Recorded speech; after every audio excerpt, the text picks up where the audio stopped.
Good evening, everyone, and welcome to Straight Up Talk with Earl Rush and Eileen Torres. And tonight we have a very special presentation.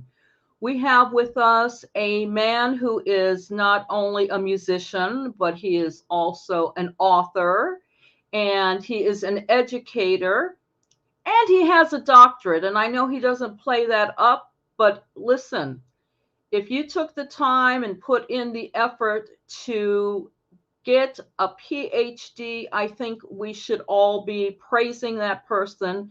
And so, our guest tonight is the author of this book that I've been showing for many weeks because it's impressed me so much.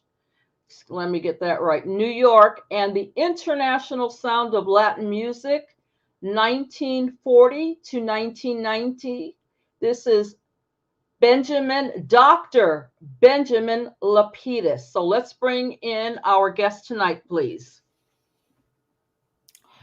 And this is the famous Dr. Benjamin Lapidus. Welcome and thank you for coming on tonight. And as I begin, I want you to tell me about your upbringing, where you were born and raised, and particularly when you first became aware of Latin music in your ears.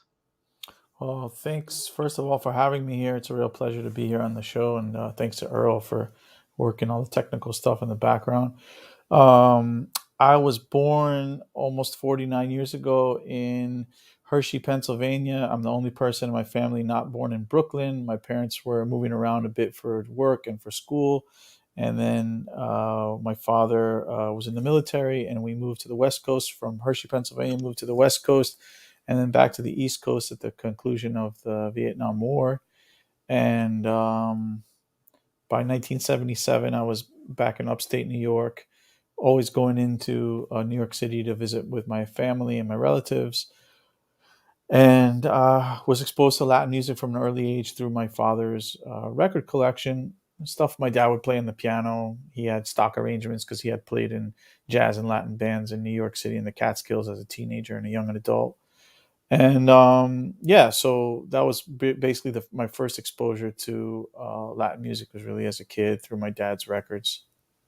So your father was a musician, and he was, I guess, someone that played around the city and in the Catskills and Latin and jazz. Did he do anything else?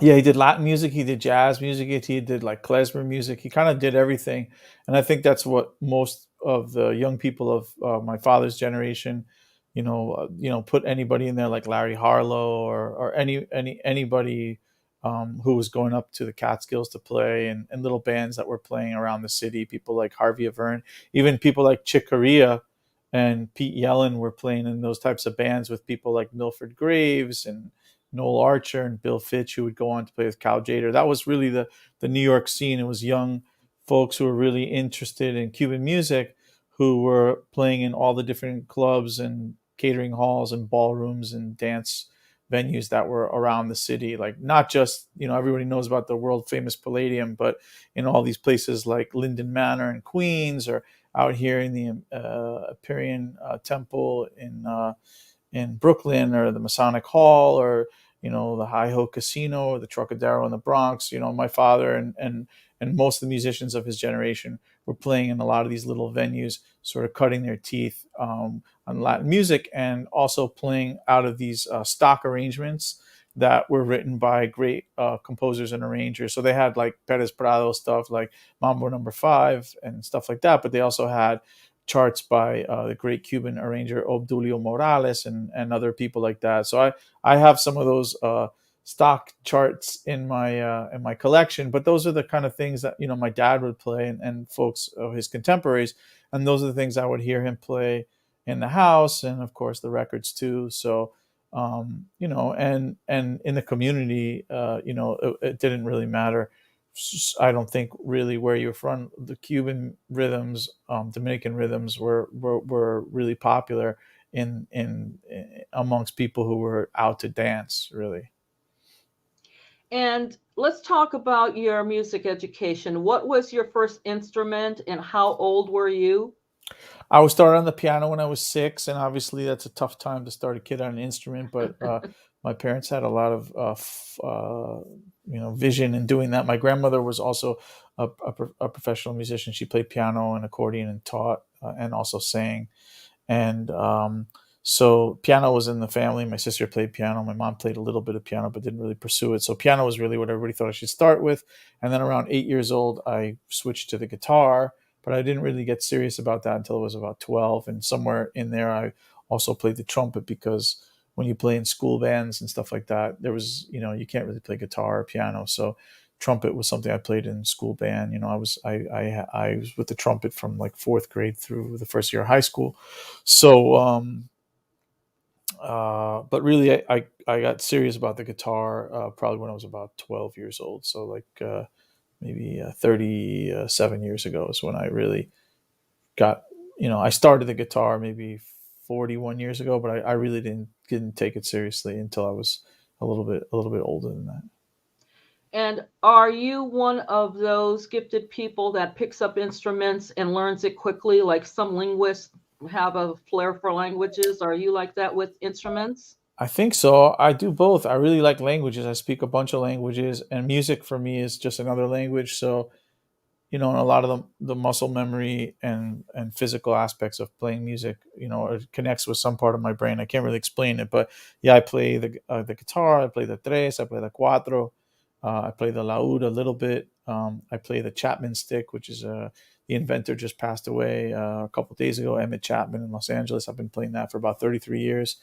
And I recently, in the last year or so, started playing the Hammond organ because I always loved Hammond organ players. So yeah, I've been working on the Hammond. Hopefully, I'll be coming out with that pretty soon for some gigs. It's a little bit hard to move, but it's a ton to play. So yeah, and I also play the trumpet and some saxophone and a little bit of accordion. So I'm polyamorous when it comes to musical instruments. I haven't met a musical instrument I didn't like. So you could actually record an entire album, you doing every track. I could. I play percussion as well. I don't know. I don't know how much fun that would be. I mean, I know some people do it, and during COVID, I did a few little quick videos like that. But yeah, I mean, I think I could do that. But it's much more fun to play with other people and get their energy and get their input. And I feel like as a composer and as a someone who arranges too, it's much more fun to bring somebody else your music and see what they do with it. I mean, I love hearing what other people do with my music, and I've been very lucky to have my music recorded by people in Japan or Cuba or in New York or in Miami. And I like to hear, what people do with my ideas because it gives me more ideas for what I can do. And it's just also refreshing. Sometimes if you get tired of what you do on a particular tune, it's just great to see how somebody else thinks about it completely differently. So, yeah. So I think it's better to do all those things with other people. I mean, it's sort of like a parlor trick, I think, if you can do all that stuff well and it come off well. But ultimately, it's much more fun to play with other people. But my hats off to all those amazing. There are a lot of musicians out there who are doing like playing three drums, singing, playing the percussion with their feet, or playing a bass and a piano and percussion with their feet. Or I'm a huge fan of the one person band. But it's I don't think it works for everything. No, I don't think it does either. But I really want to talk about your book, and I want people to really take note of this. My good friend DJ Bruno, who is originally, let me think, he's from Bronx, and learn it as far as this music goes. And he told me about your book, and I said, okay, I got to order this book. So I got it on Books a Million, just so you know. But I have to thank you for writing this book because you have enlightened me to, a very high degree. I am someone like a lot of our viewers are people who are really crazy about this music, love it, feel it, live for it. And this book gave me an even stronger appreciation for musicians, especially when you talk about the music education in New York. When you talk about who some of our favorite music makers today are and who they studied with, how long they studied, who they switched over to, what were the lessons that they had to learn. So, talk a little bit about the great music educators that were in New York and the influence they had to bear on the music we hear today. Well, first of all, thank you for that compliment. I really appreciate that. I'm glad that you and your friend Bruno find the book to be of value, considering that you have such a strong background in this music and the history of the music. So that means a lot to me. Um, because I think when you work on this stuff, you kind of wonder, well, who's going to really care about this? But I felt like it was important to document this part of the history because people don't really talk about this. I think there's an assumption that musicians are kind of just idiot savants who magically learn how to play their instruments and then they put together a great band and record and it sounds amazing. But that's nothing could be further from that case. Part of the reason I wanted to write this book was to specifically tell the stories of the musicians, to specifically explain how the music is put together and how people studied it and how much time was put into crafting the sound and improving their abilities on the instrument and arranging everything. So one of the things that I really wanted to focus on was education, because there's this sort of two sides of the coin. Some people talk about UCLA, the University, the corner of Lexington Avenue, versus the Academy. And I think there are so many of our heroes in Latin music. And when I say Latin music, I'm really talking about Cuban music, Puerto Rican music, Dominican music. I mean, all Caribbean music, particularly Spanish Caribbean music, but that could also mean French Caribbean and elsewhere. Um, Everyone involved in this music really studied on a serious level, whether it was studying folklore, of Puerto Rico, folklore of Cuba, folklore of Dominican Republic, religious musics from the region, or just simply learning instrumental technique or sight singing musicianship. There were a number of people who were crucial in teaching these things to our accepted icons in the music. There are a number of women who are really important, like Eduviges Bocanegra, who taught Paquito Pastor and Eddie Palmieri, and a number of other people. You had uh, Maria Teresa Lecomte, Maria Luisa Lecomte, excuse me, who was Luis Barona's mother and was an accomplished violinist in Puerto Rico who came to New York pretty early on, and taught tons of students. You had Victoria Hernandez, who was Rafael Hernandez, the great Puerto Rican composer and Harlem Hellfighter. That was his sister, who ran his business stuff and had a music store. She taught Tito Puente and Joe Quijano. And then you had people like Mesorana, who taught Hilton Ruiz, uh, Margot Bartolome, who was the dancer in the dance team of Augie and Margot. She also studied with Bocanegra. And a number of these people talked about what they studied in lessons. Eddie Palmieri also studied with Claudia Saavedra and Margaret Bonds, the great African American pianist and composer. And then you had people like Hilton Ruiz studying and Marcolino Diamond. The two of them were studying with Mary Lou Williams. Hilton Ruiz was basically a child prodigy who had studied classical music and even did a recital at Carnegie Hall when he was 8 years old. And also later on would write books, but he had a very solid foundation in both jazz and blues with Mary Lou Williams and also classical music with Mesorana. And of course, there were a number of other really impactful teachers, such as Alberto Socarrás, Cuban flute player, who is largely credited to be the person who had the first jazz flute solo with Clarence Williams uh, Orchestra in 1927. He taught so many people, Ruben Rodriguez, Sergio Rivera, Pulpo Colon, you name it. Everyone went to go study with him because he used the great Solfeo sight singing book by Hilario Eslaon that so many people used in Cuba that he himself trained with. He just really impacted so many people's lives through his teaching. And then, of course, the fantastic Panamanian pianist Nicolas Rodriguez, who taught so many people, Oscar Hernandez, Gil Colon. So many people studied a four-part harmony with him. This is a guy who came from Panama, played with Jelly Roll Morton, played with Louis Armstrong, played Latin music, played Haitian music. and went to Juilliard uh, using cash that he was paid on his gigs. He studied theory and things like that. So, all these people who studied at that level, disseminated, shared their information. And then we could look at individual musicians who went to sort of the ivory tower, bastion of higher education for music. Tito Puente studied at Juilliard. Louis Basso went to Juilliard. Ray Santos went to Juilliard. A number of musicians went to the now defunct New York School of Music.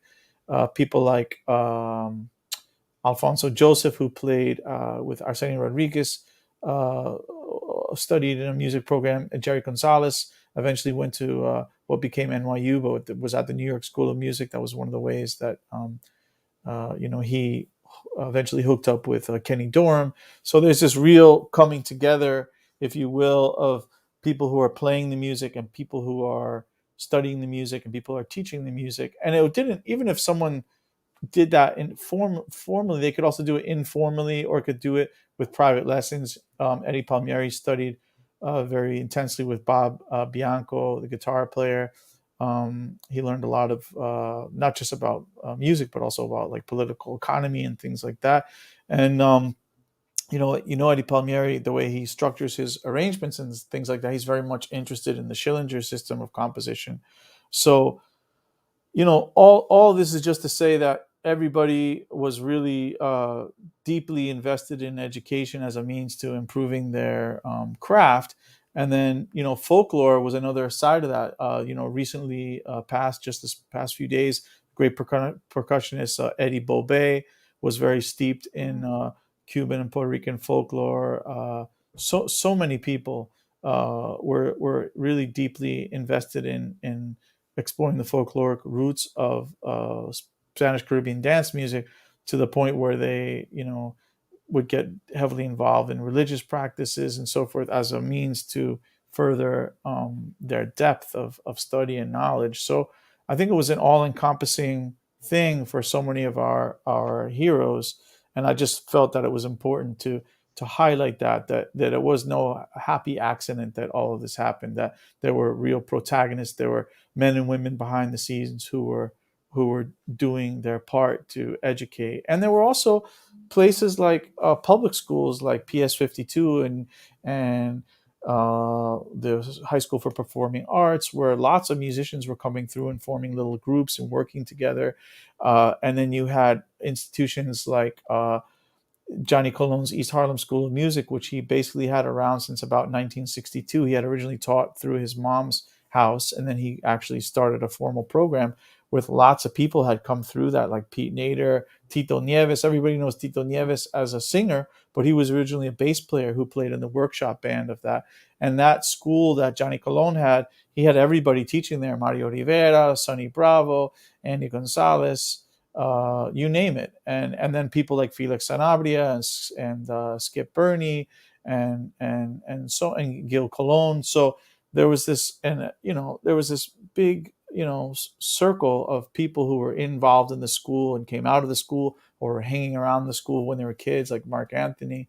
And then you have the Boys and Girls Harbor program that Louis Basso and Ramon Rodriguez did. So just endless opportunities for education. Drummers Collective had classes taught by Frankie Malave, Gene Golden, and Bobby Rodriguez, the great bass player who was Sonny Bravo's cousin and Tito Puente's, one of Tito Puente's great bass players, and Machito's bass player. He taught at that program. And then you had things like the Rumbas in the park, and Rumbas that were associated with different groups of drummers in different housing projects around the city, in the Bronx, in Brooklyn, in Manhattan, Douglas houses.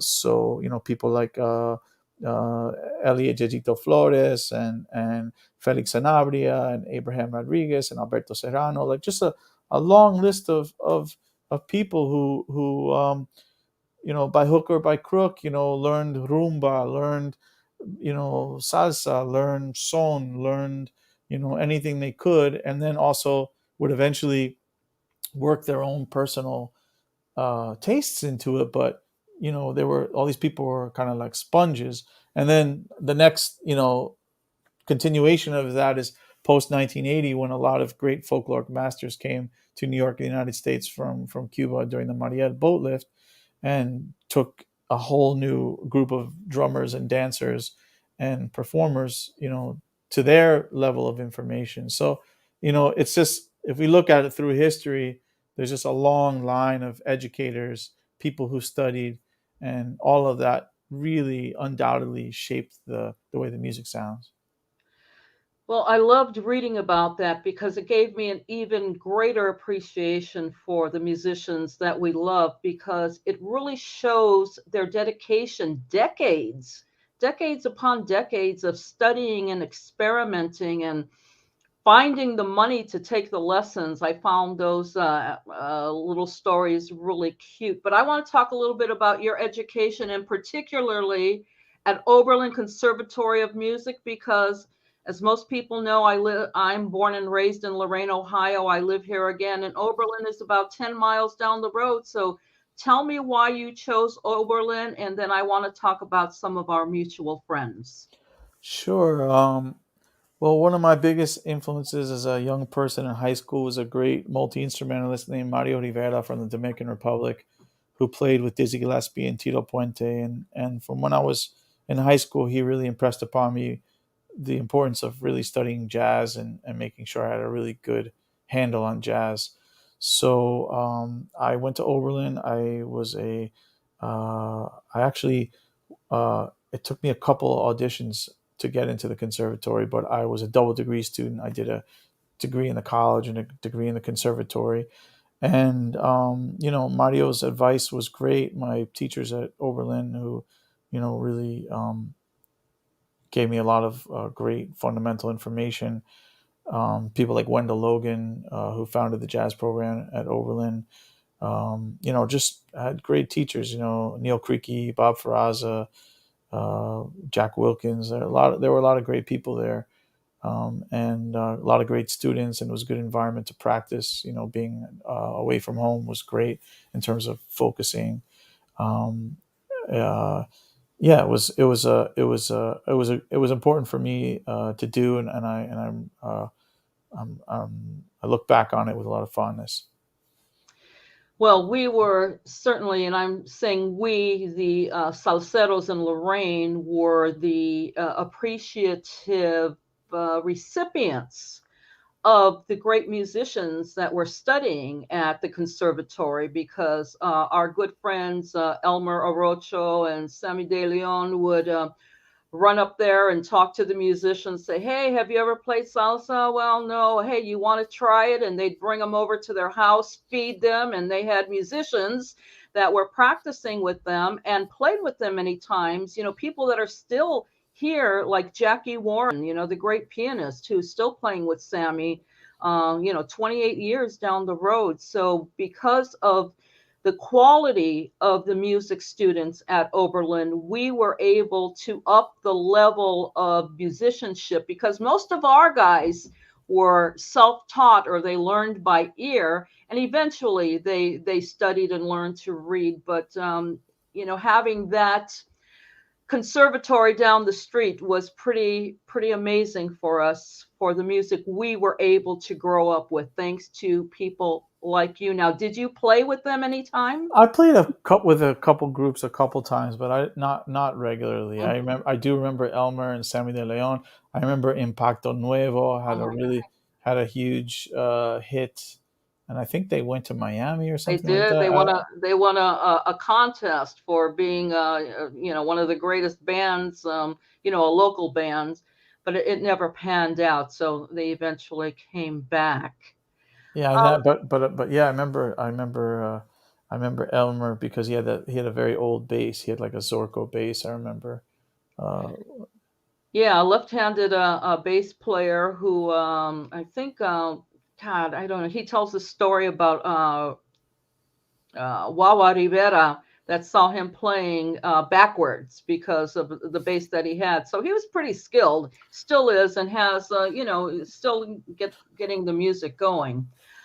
Another thing that really impressed me is how much time you spent on talking about the Panamanian musicians, because so many of the Panamanians do not have Latino names. And so if they are Afro Panamanians, then you may not believe that they are Latino musicians. And you devoted an entire section on the great musicians that came out of Panama. You know, I always think about Mauricio Smith and, you know, a few other names, but you gave me and your readers so much information about these tremendous musicians that played with the top bands of the day and were educators, etc. What led you to concentrate so much time on the Panamanian musicians? Well, I think their story was has never really been told in a just way, and I had been working with a number of Panamanian musicians starting like about 22 years ago, but didn't I didn't really understand how deep and how many Panamanian musicians there were in the field.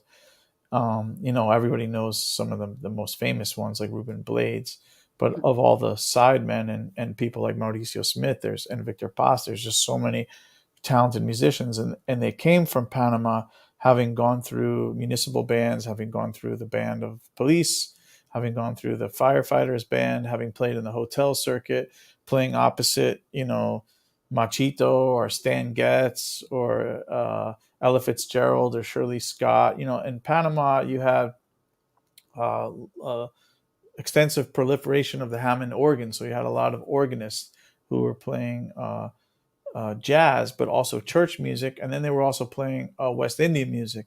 So you know, the more I worked with these musicians and they shared their stories with me, and I went back to the recordings where so many of these musicians were on, and you didn't know who they were, and often, you know, this idea of Latinidad and what is Latin and who is Latin, it gets confused and confounded, obviously, with issues of race. And you know, many of these musicians, their parents or grandparents were from the British West Indies, and then they were themselves born in Panama, so they were, you know, bicultural. And then by coming to the United States, you know, they get like a third culture. And what's really phenomenal is musically they could handle anything. So you have people like Frank Anderson, who was playing with Arsenio Rodriguez, but he could also play with like Cootie Williams or Cachao or, you know, what is it, Sam the Man, the tenor player, uh, Alberta Hunter. People like Gene Jefferson was working the soca circuit and the calypso circuit, but then he would also record with Arsenio Rodriguez. Same thing with Mauricio Smith, who was playing with Machito, who played with everybody. You know, there's an endless list of Panamanian musicians. People don't know they're Panamanian, like Eric Dolphy, Sylvia DeGrasse, you know, just tons of them. Felix Wilkins, people who are really active in all aspects of Latin music, all aspects of jazz, all aspects of Broadway, the classical scene, um, you know, calypso, soca, and yeah, they many times they were slighted by Latinos who didn't consider them to be Latino. They were slighted by African Americans who didn't consider them to be African American or Black. And they either quietly or loudly dealt with it and just were some and remain as some of the most inspiring and technically sophisticated players who, you know, as a result of coming from, you know, Panama, you know, had like, you know, everything like Peruvian vals, you know, taboga, like just a knowledge and a working capacity as musicians that exceeded. I'm not saying was better than, but just their knowledge was much broader than many other people who came from other countries who came to the States, who were fantastic musicians. They had just seen a lot of this already in Panama. They were very familiar with Cuban music, very familiar with American music, and very familiar with Central American and South American music because that's what was coming through Panama. So when they came to New York, they could kind of do anything, and many of them were excellent teachers. And you know, it's the connection to Panama is deep. Then you have people like Randy Weston, whose father and mother, he considered himself Panamanian, but he was born in Brooklyn. So you know, it's a deep connection. This year, Frank Anderson, who's been in New York since 1948, he's 92 years old. He's going to be the guest of honor for the Panama Jazz Festival. Last year it was Enid Lowe and Gene Jefferson, who were married here, but they were both very successful in Panama. Enid sang with Jan Garber in the Crusade for Freedom, and sang with the 80th. Uh, what is it, the 60th Airborne in Panama. This is somebody who was singing at all the best clubs and concerts. So, the Panamanian musicians did it all, and their bands here in New York that they had played everything. They would play calypso, they would play jazz, they would play Cuban music. So they really had it all. They had something that was special and different. And I felt like it was something that I had learned a lot about just by hanging out with these elders, and I thought it was important to share their experience and their stories. And there were some things that were, if you look in the book, there are some stories that are, quite heartbreaking, but they were, some people were really adamant, make sure you put that in there and make sure like people know that about me, or know that aspect about what it was like to live in the segregation in Panama, the silver and gold system, or having to having to go through a naturalization process, even though they were born already in Panama, and knowing what it was like to be discriminated against, and then coming to the United States because they were figured it was better to be discriminated in somebody else's country than their own country. Just Yeah. some incredible stories of resilience and just exuberance as well. Well, I'd like you to talk about the advantages that biculturalism gave to the New York musicians and how that played out in their music making. Well, I mean, it's a tremendous advantage, I think, for many of the musicians who grew up here, who were, you know, Puerto Rican or Cuban or Dominican, or musicians who were not Latino, who were deeply immersed in those cultures and the music of those cultures. And being in New York, I think it was tremendously advantageous because it meant for a very wide open interpretation of things and an open mind to explore things. But at the same time, it led people to maintain a standard of what was the accepted traditional practice for different genres. So it didn't matter if you were necessarily, from a certain place, but in order to play the music, you had to play it in the most sort of correct way that was accepted at the time. So you have, someone like Johnny Pacheco, who's Dominican New Yorker, who was very much aware, knew about jazz and classical music, and worked as a percussionist, but it was also steeped in Cuban music. So he brought his own sensibility as a New Yorker to that sound and crafted a sound. Andy and Jerry Gonzalez, two friends of mine and collaborators and mentors, who really epitomized this. These were guys who they would go with their dad and play gigs with their dad, who was a singer, and they would do like an Irish wedding and play When Irish Eyes Are Smiling, and do it as like a danza, or play something else.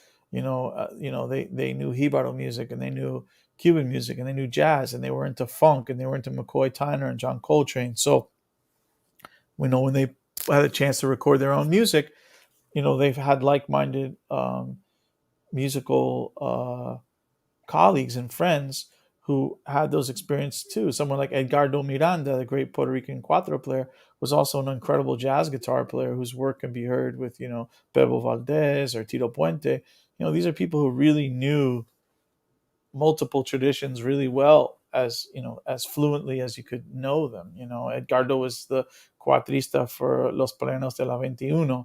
And those shoes have never been filled really since then, because here is a guy who could play, straight ahead Puerto Rican cuatro, traditional Hibaro music, and then he would go and play jazz on the cuatro, and then play jazz with. I remember seeing Edgardo play with Richard Bona, Jeff Tain Watts, and Hector Martignon, and it was just like jaw dropping. The stuff that he would come out with in the '90s, and the list goes on and on. I mean, look at Tito Puente, Eddie Palmieri, someone like Larry Harlow, who had a good jazz background, but really focused on Cuban music, and then took the music even further.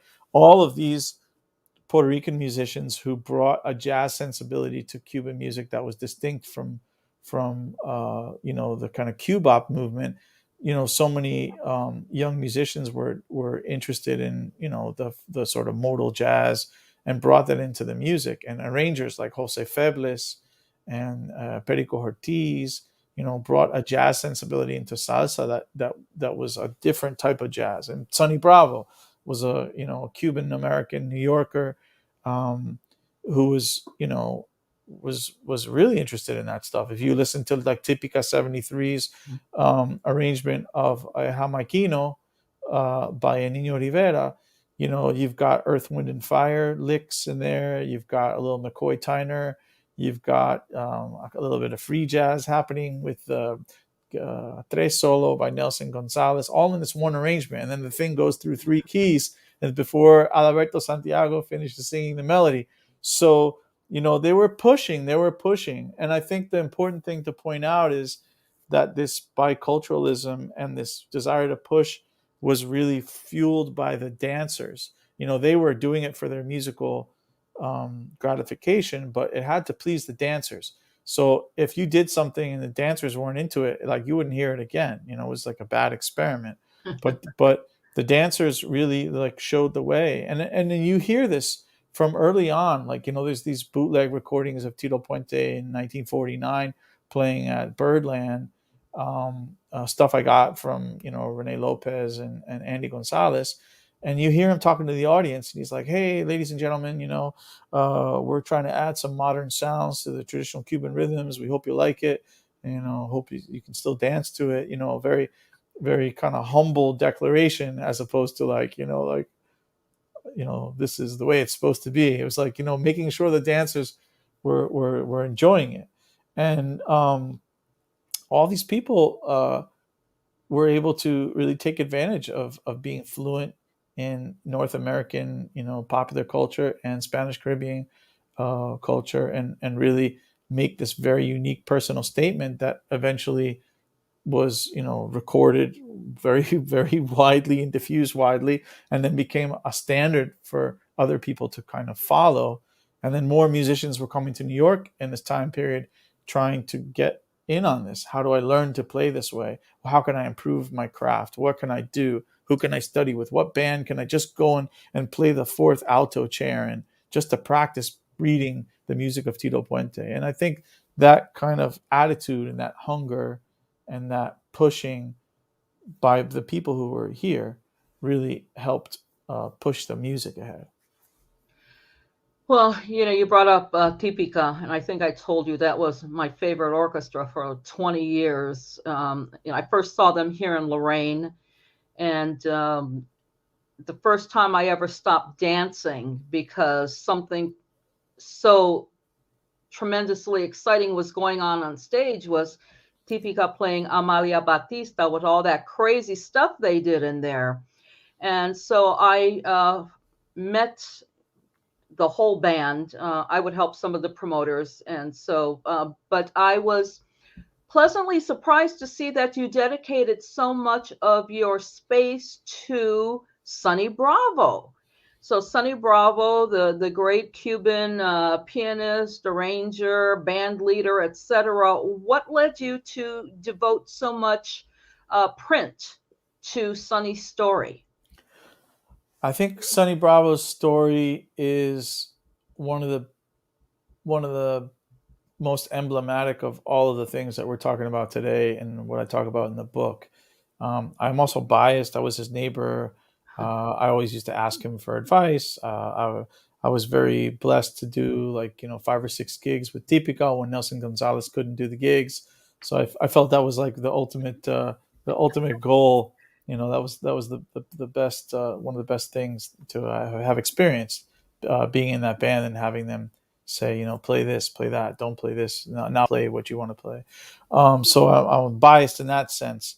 But really, when you look at Sonny Bravo, the guy is, part of this ongoing chain back to the roots of the music and looking forward. His father, his uncles were all professional musicians in the Tampa area. But when his family came from Cuba, he was born in New York. his dad was gigging around New York, in the 30s and 40s. Sonny learned this music, as a kid from his family, and then eventually joined the band that his father had been in once his father had passed. Played with a lot of other bands. Played with Tito Puente early on, and then left. Played with Jose Fajardo, with Pupi Campo, and then eventually, when he came back to New York, and was working with people like Raúl Marrero, La Chica de Barrio Obrero, he was started writing charts for people like Charlie Palmieri and other people, and his charts were popular and getting recorded and performed everywhere. And when they eventually started Típica 73, again, it shows so much of what the book is about. You have a mixture of musicians: Cubans, Puerto Ricans, Dominicans, Italian Americans, A Mexican, Mexican, Mesa. yeah, Mexicans, and the sound was just like so unique. So like Amalia Batista is a great example. They were joking around, but within that joking around, there's a lot of seriousness, musically, what's happening there, and the kind of things that they're lampooning. It's really powerful. So the time that they were together, they achieved a lot musically, and they pushed the music in a good direction. And then they went to Cuba before anybody else went to, nowadays, whatever your political thought is on that, nowadays people go to Cuba, and really in the last, I'd say, 25 years, people have been going to Cuba with less impunity and legally, and without the sort of political hassles that were happening when these guys went to Cuba in 1978. It really cost them their band and their career. But the what they left on vinyl for us is unbelievable. They recorded with Los Papines and their own charts, Sonny's charts, Perico Ortiz's charts, with Miguelito Cuní and Chapotin and then Nino Rivera, and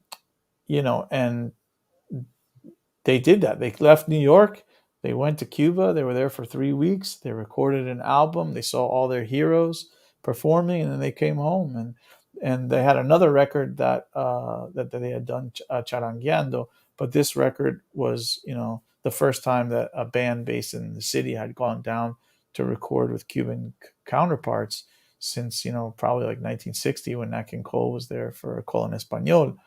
So, pioneering, groundbreaking. Sonny is also like one of the pillars of this music in terms of the rules of clave, and what's accepted, what's not accepted, how to properly play guajeos and tumbaos. Like a lot of people say montuno. One of the first things Sonny will point out to you is it's not a montuno. The montuno is the section of the song where the piano player or the tres player or the bass player plays a tumbao, like that groove, that pattern. It's called a guajeo or a tumbao. So it happens in the montuno section. So those are the types of things that he impresses upon people, like the terminology. What is the tradition that he came up in, and making sure that what he learned from his family and from his cousin Bobby Rodriguez and from Tito Puente, that stays alive for other generations, and for the musicians who are around today, that you remember the clave, you remember the rules that govern the arranging with clave, and moving with clave, and keep that first and foremost in your mind as you move. No matter how progressive you make things, you have to think about that. And Sonny Bravo, he's not was not a guy who was like stuck in the past. You listen to his arrangements of stuff, Beatles songs as Danzón with Luis Ramirez, or listen to his stuff with the Mambo Legends, or his stuff with Tito Puente. He writing these very jazzy big band shout choruses. So he was really adamant. He's always been very adamant about staying truthful to Cuban music, but he went forward. He played Cortijo. He did an album of Boogaloo. He was playing with synthesizers. So, and he's still with us today, and still has a lot of information for all of us to learn from and appreciate him, and extol his virtues as a musician, educator, composer and player.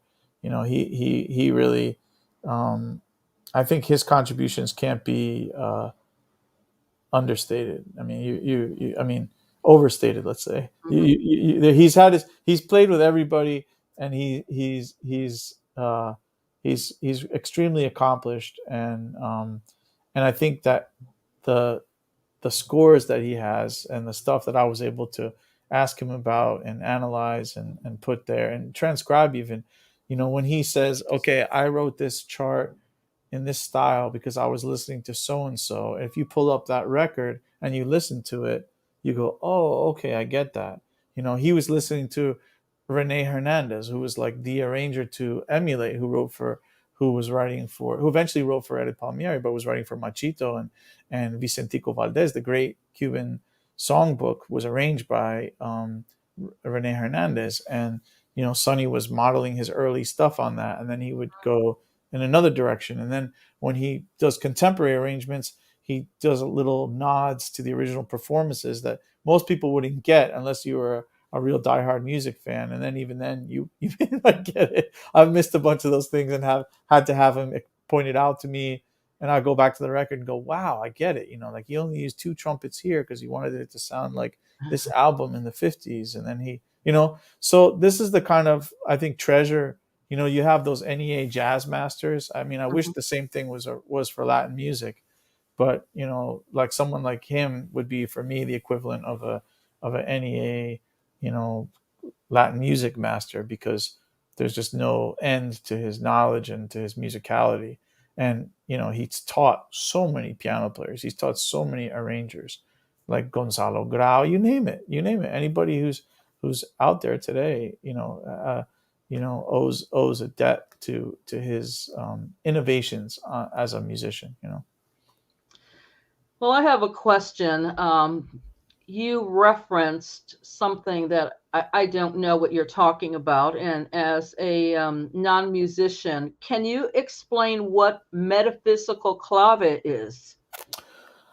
Yeah, well, the clave is a 5-beat rhythm Right. that is used as a timeline in Cuban music. There are lots of different claves. And what happened is that musicians in New York started using this pattern in music that had nothing to do with Cuban son or rumba or Cuban genres, and started applying it to genres from Puerto Rico, genres from Dominican Republic, uh, like bomba, like plena, like merengue, Jibaro music even. And the metaphysical aspects would be the things that are almost like non-musical ways of perceiving what's happening in that rhythm.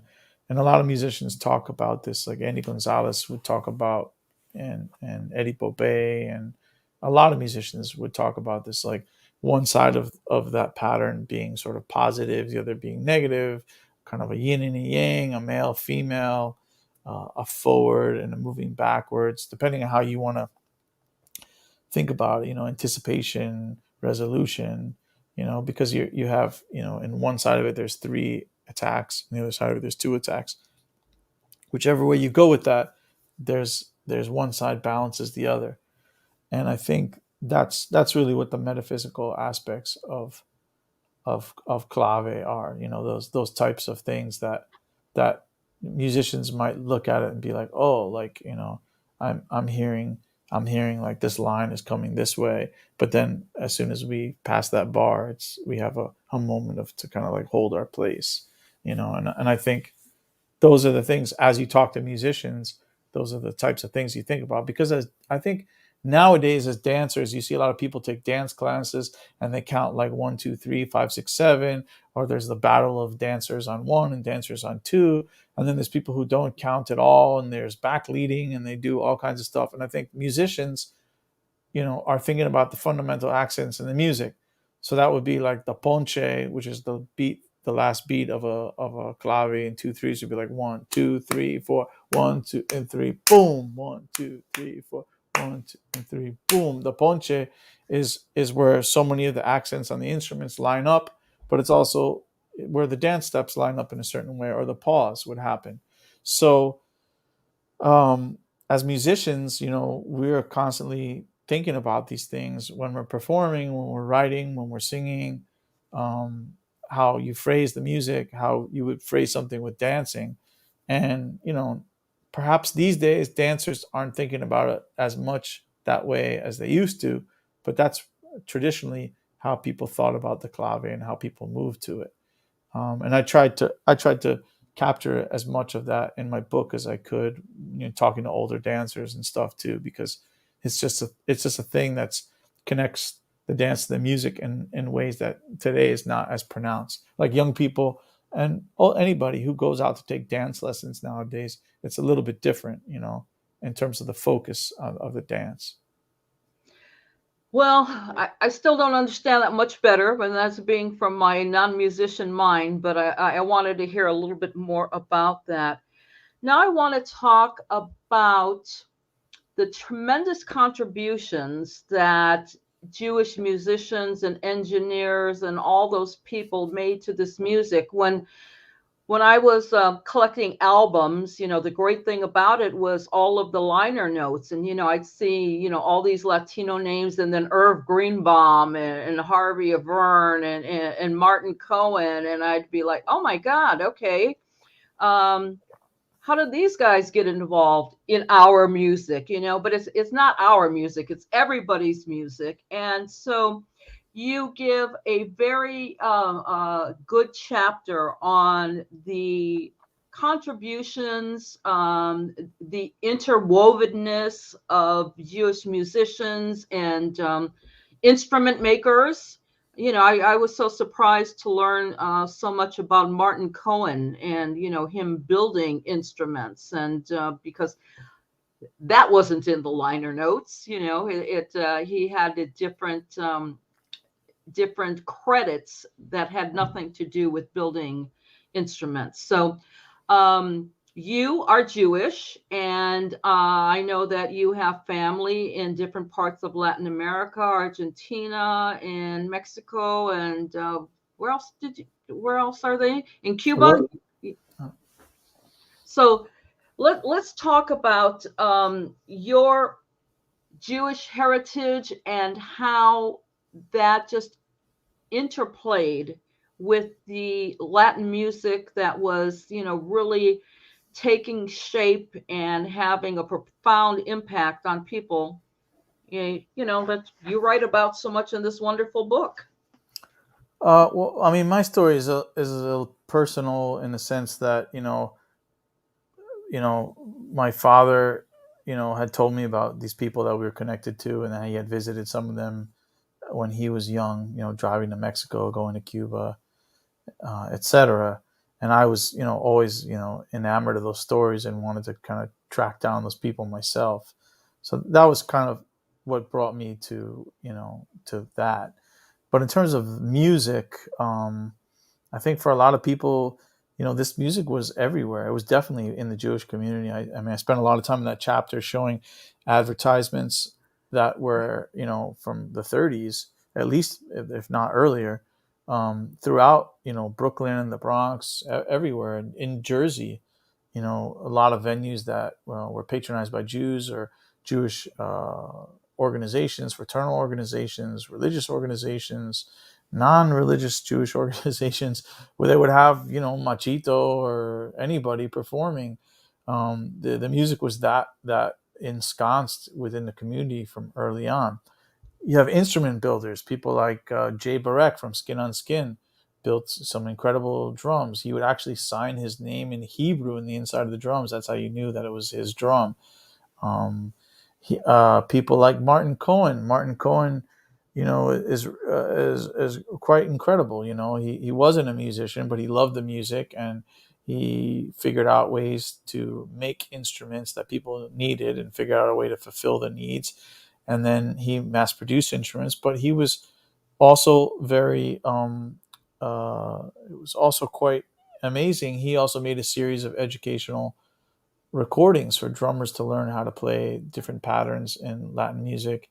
And it was almost like a music minus one thing. where you would learn all these different rhythms and parts, and then you would practice, and there were books, and he had, a lot of great drummers involved with that. Um, you know, Performers, think of people like Edie Gourmet with Los Panchos. She was a Sephardic Jew from the Bronx named Edith Gormanzano. Had mega hits singing with Los Panchos, and even Portuguese. She spoke 9 languages. Abby Lane, phenomenal vocalist who was married to Xavier Cugat for a while, and then she recorded with Tito Puente. She was a major motion picture actress. She did her own acting and dialogue dubbing in Italian and Spanish, and she would perform, throughout the world, into the 1980s, singing in Spanish, Portuguese, English, Italian. Um, she was a huge star. And then people like Barry Rogers, who really are considered to be sort of the Old Testament, no pun intended, of what, if you're going to play, trombone in Latin music, Barry Rogers is the sound that everybody emulates. It doesn't matter who you are, you start off emulating Barry Rogers. It's not somebody else. So I think all those folks, and there's many, many, many, many more musicians who, Art Gellers, who played piano with Tito Puente, Harold Wegbright, who played with Tito Puente and played with Tito Rodriguez, Artie Ascensor, who played piano with Tito Rodriguez, Mitch Froman, who was with Tito Puente and Machito. I mean, there's so many of them, and then there's that nexus, if you will, between the Catskills and the clubs here in New York, and the fact that Machito and all these other people were playing in those hotels, and there were people dancing to the music, 7 nights a week in the Catskills during the summer, and that was used as a hook to get people to come to dances in the winter, like see your friends from the summer. People like Larry Harlow, who just passed, a Jewish kid who born in Brownsville, went to music and art high school, tried to play Latin music. He was kind of laughed off. Then he got practice, learned some great solos, and then the rest is history. He was a serious musician. He could play oboe, he could play classical music, and he got in all the way. He became a santero. He was crowned with Ochun. I think he had Ochun almost like 45 years before Tito Puente, before other people. I mean, he really went very far in spiritually and musically. You know, Fred Weinberg, F. Irv Greenbaum. Some of these folks had family in Colombia and other Spanish-speaking countries, and there were a number of people in Spanish speaking countries like in Cuba and Argentina who were also superstars, before the sort of salsa thing in terms of Jews, like the great singer who sang with Sonora Matancera in the 1950s, Carlos Argentino. His real name, I think, is Israel Wittensturm Weiss. And I don't think he was going to get a lot of gigs with that name. So Carlos Argentino was especially helpful. But he was with that band for 5 years and had a number of hits. If you go to YouTube and look at the reunion concert or look at any of the clips of him with Sonora Matancera, he's this rubio, pelirubio, he's got red hair, and he looks like when he's older he looks kind of like an older Jewish guy. But he was singing the pachanga with Sonora Matancera in the 50s. People like Luis Chanivecki, the great Cuban composer who wrote songs for Los Bucaneros. He wrote the great bolero La Luna en tu Mirada that Los Zafiros recorded, as well as Bossa Cubana. I mean, it's Manny Album, a Jewish guy born in Dominican Republic who was an important arranger. I mean, the list goes on and on and on. It's not really a novelty. When you dig into it, you see that there's many, many, many more people. John Fausti, the engineer, he engineered so many albums. Steve Sachs, who was Angel Canales' musical director at one point, who now lives in Japan. It's like there's a great, important Puerto Rican salsero. I think he's in Colombia now, Israel Tannenbaum. Oh yeah, yeah. Like it's no Dario Escanasi. There's no shortage. There's no shortage of us and of them, and Jews have been involved in the music in one way or another from early on. The Alfredito and Alfredo Mendez. He was Alfred Mendelssohn, and the Right. radio station manager where he was in I think it was BNX was like, "We need you to play Cuban music. You can do it. Learn how to do it." Look at Augusto Cohen. His Right. father was American Jew and his mom was from Ponce, and he came to New York from Puerto Rico and was doing things with Latin jazz. Before Machito, that a lot of people don't give proper credit to. But he's recording jazz and plena and other things. So many examples of this thing happening. Well, I think this is a good time to play the first clip. So, Earl, I know you're there in the background. Let's do the first clip. Preguntar quién soy, de dónde vengo, con este apellido raro, siempre quieren saber. No tengo vergüenza, no sufro de conciencia, hablando de mi herencia judía. Mi pueblo ha contribuido mucho a la humanidad, en arte, cultura y ciencia, le digo sin vanidad, de distintos colores, lenguas y apariencias, regados por todo el mundo con las mismas creencias, de América al Medio Oriente, del antaño hasta hoy día, orgulloso estoy de mi herencia judía. Orgulloso estoy de mi herencia judía. Orgulloso estoy de mi herencia judía.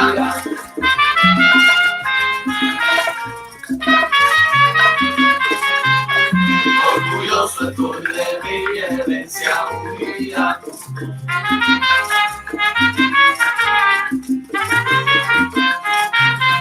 Orgulloso estoy de mi herencia judía.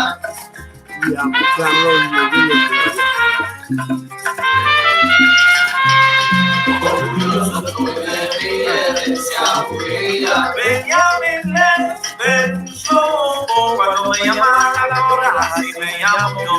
Orgulloso estoy de mi herencia judía. Masiva rúa judía leche. Oremos para el viento, la lluvia también.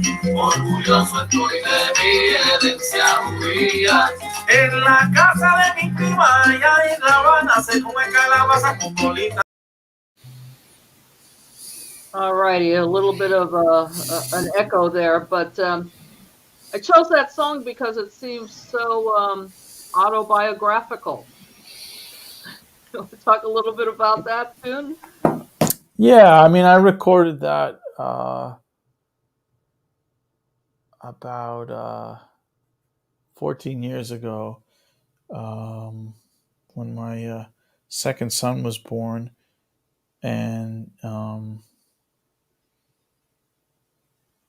it was a culmination of a lot of things. They're Puerto Rican, they're Jewish, and I had done a lot of recordings for other people who were kind of doing what they considered to be Jewish music and Latin music fusions. And I did like 5 or 6 records with other people. I recorded with Roberto Rodriguez a couple records, and I was like, well, one of the things that people aren't necessarily dealing with is like the things we were just talking about, sort of the coming together of these two cultures and people and families and stuff. So I wanted to just talk about that in that particular song. Like when people are like, that last name is kind of funny. What's the story with that? And then you explain it, and they're like, what does that mean, and who are you, and what's that about? And that was sort of what that song was about. I was kind of playing with those things. And also the record was an attempt to fuse sacred music from Cuba with sacred music in the Jewish tradition, and then also there's some Puerto Rican music on there also. So it was really an experiment. It was really a fiction. There's you if you go to a synagogue in Cuba, people don't play bata drums, and they don't. You go to a synagogue in Puerto Rico, they don't take out panderetas and sing.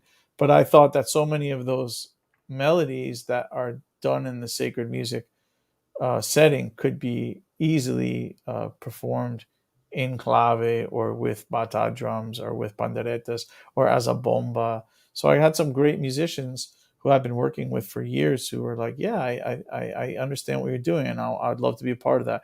Roman Diaz, who was a world master bata drummer and folklorist from Cuba, who used to be in Urubandao. Tony DeVivo, a great musician from Venezuela. Onel Mulet, who played with Peter Conde and Albita and so many people. Jorge Bringas, who was Omar Portuondo's bass player for many years. Andy Statman, the great mandolin player who lives in my neighborhood, and we get together and play sometimes around that. So that was really it. And I wanted to try to do some experimenting, like with soneos in Spanish and soneos in Spanglish and soneos in Hebrew, just to kind of see, just to extend, just to see where it would go, And sometimes it's funny and sometimes it's not. And I remember talking to Aaron Luis Levinson. I don't know if you know.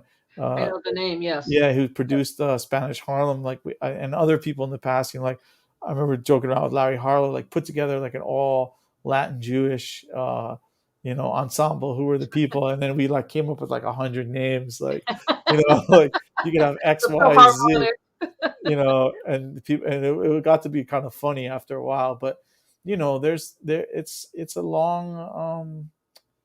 There's a long historical involvement, and I kind of wanted to address that with the record, but not in a super serious way. There are moments in there where there's some serious stuff and there's liturgy and things like that, but I also wanted to reflect on some of the experiences I had. Like I remember going to one of the synagogues in Miami for a particular holiday, and I met this guy who's no longer alive, and he was very welcoming. So in one of the songs, I kind of give him like a shout out and tell about what it was like to meet him, and things like that. So I thought it was a way of kind of like familiar, mixing the two things as they're mixed within me, mixing them for somebody else to pick it up and listen to it.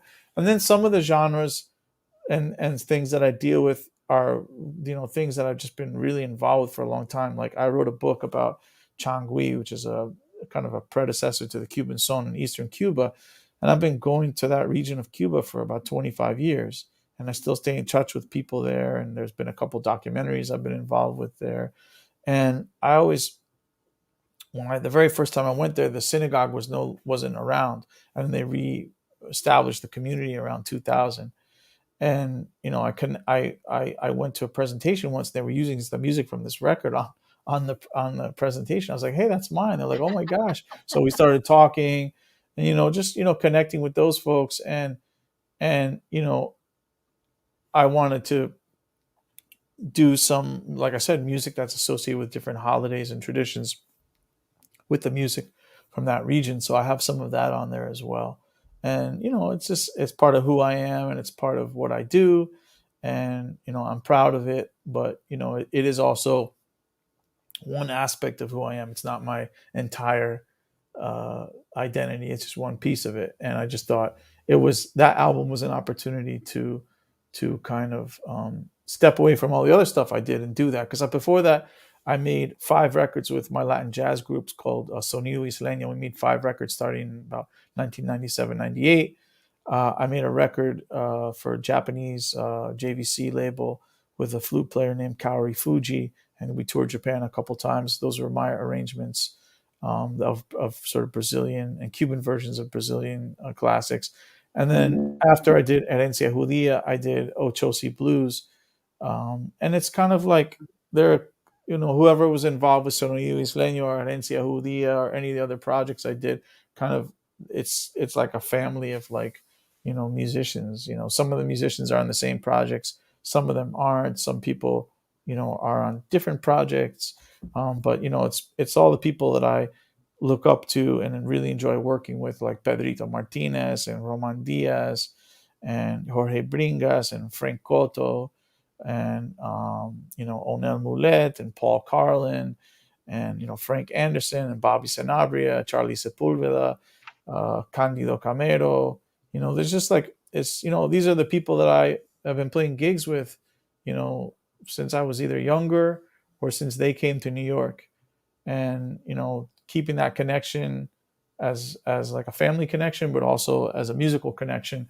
That really means a lot to me. So that informs what I do, not just my scholarship, but my music as well. Well, I was, I love the tres. The style of music that comes with that just really excites me as a listener and a dancer. And it was weird for me to see a Jewish tres player. And so when did you become enamored with that? I know since you played guitar at a very young age and became good at it, was this just a natural progression, or did you hear the tres and say, wow, I've got to do that? Or how did that come about? I was actually exposed to the Puerto Rican cuatro when I was in high school. Okay. There were a bunch of music festivals that happened in my neighborhood. One was the Amsterdam Avenue Festival, and there was Jibaro music on those festivals. And I was like, wow, the cuatro is absolutely amazing. So I always was interested in the cuatro. When I finally got a cuatro before I finished college, about halfway through college, that's when I really was seeing, like, if you were going to really call yourself a cuatro player and you walk up out on stage with a cuatro, you better know the tradition of the cuatro. It's not just about playing, guajeos or salsa. It's all about Jibaro music and the 100+ melodies of seises and aguinaldos, and you have to know how to accompany the trovadores, the people who are singing decimas, and you have to know the 12 keys, kind of like in jazz. You have to be able to play those aguinaldos and seises wherever the trovador happens to sing them, or the trovadora. And I learned a fair amount, and I actually would do gigs and stuff with it. But I felt like, sometimes when you take that, you have to have that stuff under your fingers all the time. It's like being a jazz player. You got to have certain things under your fingers all the time, or classical music, whatever. So that was one of the things that kind of moved me a little bit away from the cuatro. But every once in a while, like around Christmas time, when I get called for those types of gigs, I bust it out and I get my tunes together. But the tres was about like taking a step backwards and seeing kind of like what the roots are of things. One of a really important teacher for me at Oberlin was Wendell Logan, and he was always talking about roots and looking back at things and trying to get at the essence and the early origins of things, no matter what it was. It wasn't just about black music; it was about all music. And knowing that, so you could know, like, what you were doing now was informed by the past, and it would inform what you would do in the future. And the tres really held the key for me for much of Cuban music, whether it was with changui or with son or other things. Like, the tres is almost like a drum with strings, because the patterns that you play on the tres are very connected to the drums, whether it's what Arsenio Rodriguez was doing with the yuca drumming, or rumba, or Lukomi music, or something that was coming out of the Afro-Haitian music of Eastern Cuba, changui, kiriba, nengon, suku suku. And then the great piano players and innovators in the music, someone like Lili Martinez, who was Arsenio Rodriguez's main collaborator for many years, starting in 1944. His whole style, and besides him studying Chopin and playing in the sort of academias de baile, he was really into tres players, and he would copy what the tres players were doing, and he would play their licks on the piano. So, I felt it was kind of my duty to go all in on the tres, and I didn't really look back. Probably around 1993 is when I really was just like, okay, I have to get it together with the tres, and this is really important to unlocking a lot of the music and to understanding everything, clave, Cuban music that doesn't have clave, like changui, etc.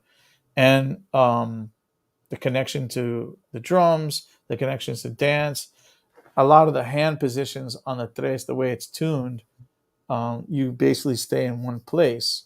So once I got, really deeply immersed in sort of the basic nuts and bolts of the tres, as time went on, I started to try to add my own, thoughts and concepts and experiments. And that's sort of how Sonido Isleño came about. It was an opportunity to sort of try to improvise when we do different things. And then I started to do jazz and bebop on the tres, which some people in the beginning were like, they were like, you shouldn't do that. You shouldn't do that. But eventually it kind of caught on, which is really interesting. And I gave a lecture in Cuba a couple of years ago about that. There's some students there who have learned my music, and we shared the stage when I played at the jazz festival a couple years ago.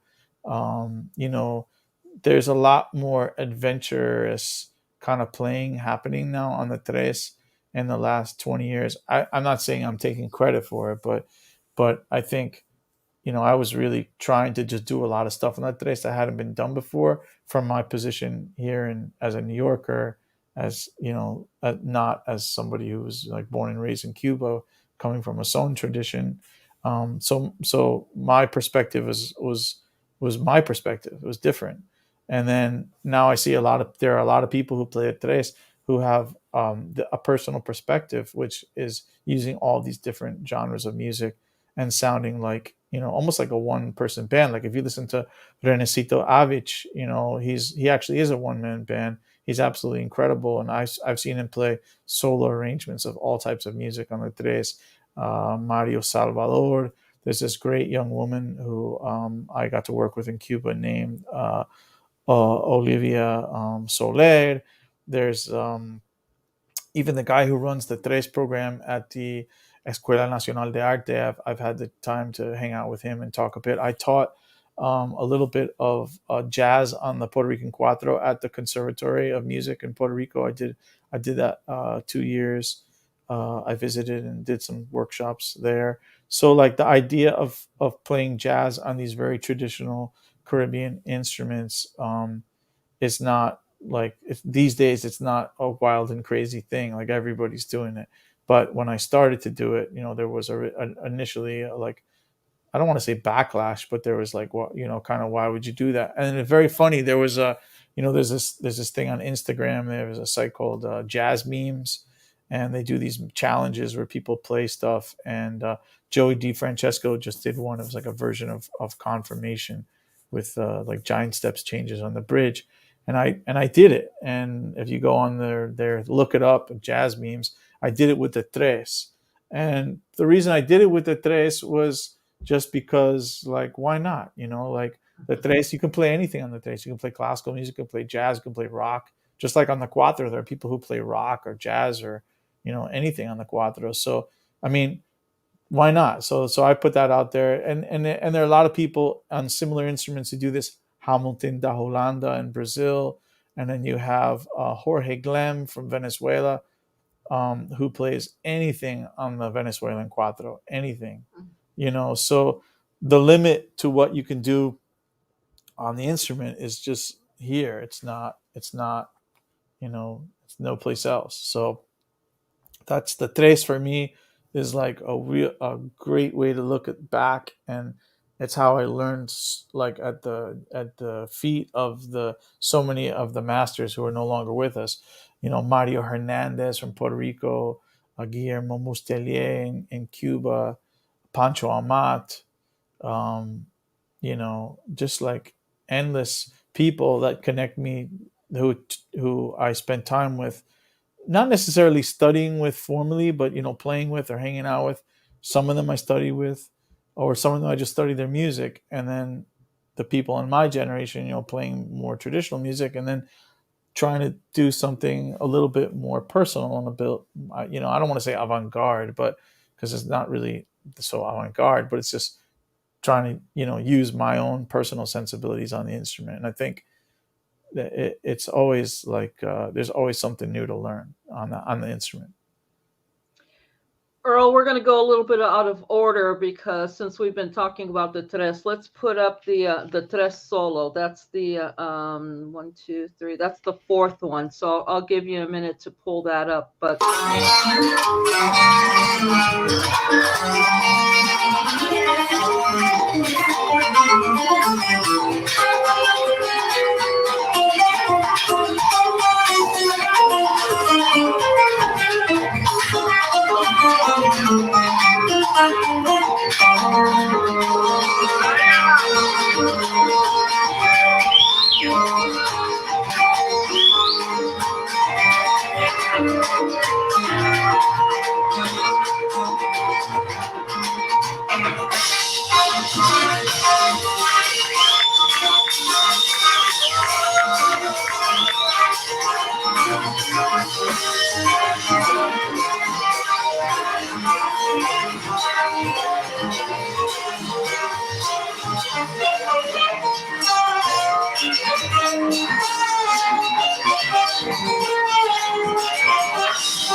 What's funny was in the beginning of my career, I didn't focus much on fitness or strength or cardio, and that's great when you're young. But the older I got, the smarter I started to train, and I think that's where. thank you. We went a little bit over on that.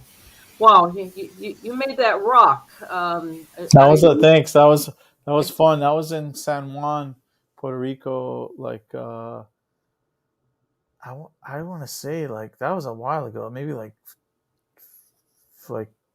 almost like 13 or 14 years ago. That was with wow. Eric Figueroa, who was the most people might know Eric from Batacumbele and a lot of so many other great bands on piano, and then Polito Huerta on bass, who was with Eddie Palmieri on a number of important recordings, and Pedro Rodriguez on trumpet, and Tonio Rosario on trombone. You know, something that I want to congratulate you on is that you really did justice to females in your book, because this music is so male dominated in every aspect, but you really gave a lot of credit to the females, and this was throughout the book. And I, as a feminist, want to say thanks for recognizing the contributions of all these women that did so much to impact the sound and the feeling that we have today from their efforts. So thank you for that. Well, I appreciate that. You're welcome. I think there's more. I think there's much more to be told on that side of the story.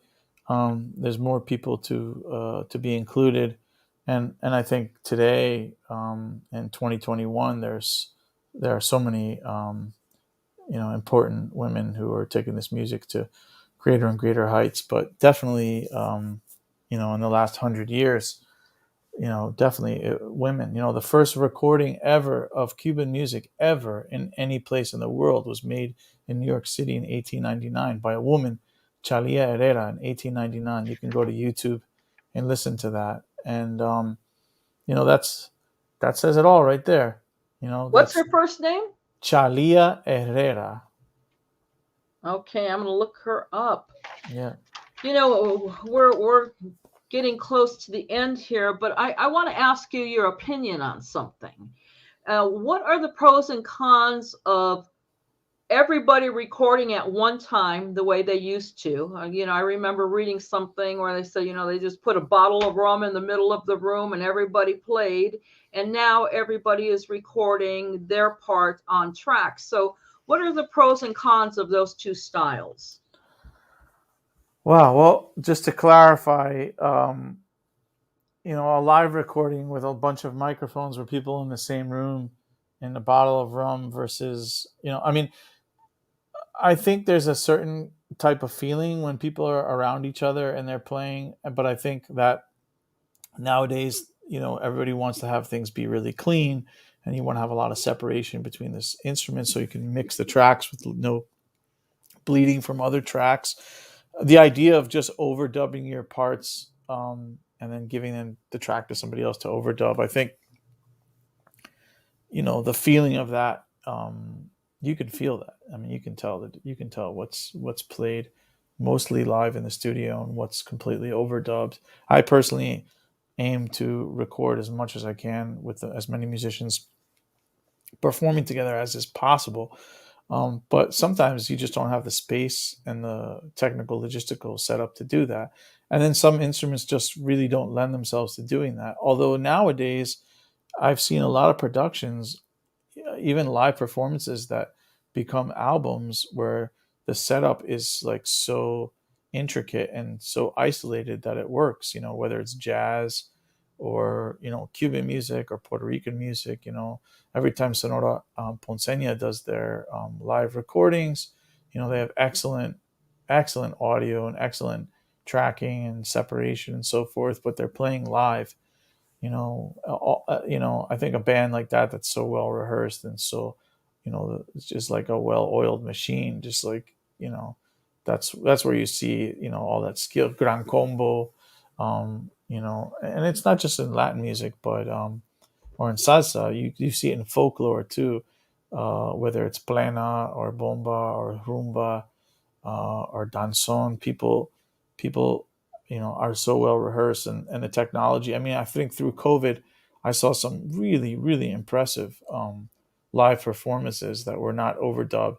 Great percussionist in Puerto Rico, Daniel Diaz, and he has this thing called the tri pandero, where he plays three panderetas at the same time. He did a holiday special last year, and it was him on percussion with some other folks, and they were all singing. And what's his name, Norberto from NG2, who does the show on YouTube where he has different singers. Tito Rojas came on, and Gilberto Santa Rosa, and they play up in the mountains in this little cabin. Like the stage is like a little bohío in the middle of Puerto Rico, and they record that live and they put it up on YouTube. The audio quality is phenomenal. So I think you can get good separation, you can get good audio quality and great music and great visuals all at the same time. In fact, I think the game has been upped, tremendously. So if you are tracking it, one track at a time and sending it to some people, sometimes that's the only way you can get it done. But, I mean, there's a fantastic live recording by a Cuban singer called, his name is Emilio Frias. He used to sing with Elito Reve, and he's called El Niño y la Verdad. And he did a recording in COVID now a few months ago. It's like his 8th anniversary, and they did it live from the Hotel Nacional on the lawn there. And he's got like 2 guitars, bata drummers, full percussion. El Negro is playing drums, piano, bass, horns, singers, and it's live and it's clean, Wow. And then they made an album out of it. So it's like, So it can be done. it can be done. It's just a question of, I think, technical access, really. I asked the question because last week we had Nelson Rodriguez with us, and he was managing Frankie Ruiz, and he said, sometimes he would just come in. He never met one of the musicians on his albums, and I thought, gee, that's kind of sad, because the energy you feel emanating from another musician seems to me to fuel you even more. So that was the reason for that question. But we're out of time. I want you to tell us where else we can find the book. I know that every book is available on Amazon. I got mine on Books A Million. And can people order directly from you? I don't have anything set up right now where you Okay. can order it directly from me, but the best ways to get it are from the University Press of Mississippi, from their website. It's only $30 paperback, or you can also get it electronic. It's also available on Amazon. It's on a lot of websites actually. I think Barnes and Noble actually has it too, so it's pretty accessible. Stay tuned for a Spotify playlist. I'm a little bit late in getting that together, but I promise it's coming. Where pretty much as many of the recordings as possible are going to be in a playlist, so you don't have to go hunting for them on YouTube. And I was just going to say real quickly, if I may plug, I'm doing a virtual book talk with Felix Contreras from NPR's Alt Latino. We'll be doing that at the Miami Book Fair on November 16th, I think at 1 p.m. And also stay tuned. Afropop will be having a program about the book and the music that we're talking about with you, Eileen. That's going to be coming up in the next couple of weeks on Public Radio International. So yeah, there'll be some more stuff with the book, and there's some other projects forthcoming this year. So stay tuned, and thank you so much for having me. And it's a pleasure speaking with you tonight, and as it was last week when you first reached out. And thank you to all of the viewers for spending some time with us tonight. Thanks for granting me about the 50th interview on this book. But it's such an important work that I think, you could do 1,000 interviews so that this information really gets passed out to as many people as possible. I highly recommend this book. Dr. Benjamin Lapidus, thank you for being with us tonight and enlightening us, and for all the knowledge that you've added to my storehouse. Best of luck, and we'll be looking for anything in the future, because you are a man who makes things happen. Thank you so much. I really appreciate your kind words.